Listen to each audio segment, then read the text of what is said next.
கர்த்தர் பண்றதாக இன்றைய வசனம் 2 தீமோத்தேயு 1 அதிகாரம் 7 வசனம். தேவன் நமக்கு பயமுள்ள ஆவியை கொடாமல் பலமும் அன்பும் தெளிந்த புத்தியும் உள்ள ஆவியை கொடுத்திருக்கிறார்.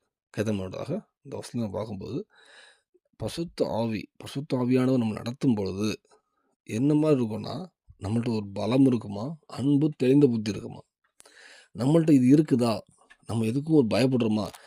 ஒரு கர்த்தருடைய ஆவியினால் நிரப்படும் மனுஷன் எந்த உலக ரீதியாக எந்த ஒரு பிரச்சனைக்கோ, இல்ல பிசாசின் கிரியைகளுக்கோ முதல்ல பயம் இருக்காது.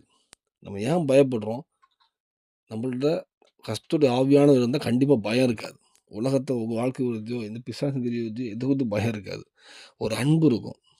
என் தேவன் அன்பா இருக்கிறார். எல்லாரையும் அன்பு கூறதுக்கு எழுதி வரும். அந்த அன்பு வரும்போது அவங்களுக்காக ஒரு ஒரு பிரேயர் பண்ணணும். ஒரு ஆத்துமா ஒரு பாரம் வரும்போது தான், ஒரு அன்பு வரும்போது தான் ஒரு ஆத்துமா தாகம் வருது. அவங்களுக்கு சுவிசேஷம் சொல்றோம்.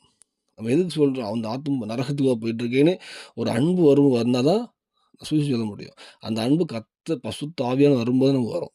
தேவன் அன்பாகவே இருக்கார். தெளிந்த புத்தி எல்லா விஷயத்திலுமே ஒரு தடுமாட்டம் இல்லாம, ஒரு தெளிந்த புத்தி வலதுபுறம், இடதுபுறம் சாயாதபடி சரியான பாதையில் செல்லுகிற ஒரு தெளிந்த புத்தி. இந்த வேளையில நம்ம ஏதாவது குறைபட்டு இருப்போமானால், இது ஆவிக்குரிய வாழ்க்கையில நம்ம இது குறைபட்டு இருப்போமானால், ஒரு பயம், அன்பு, தெளிந்த புத்தி.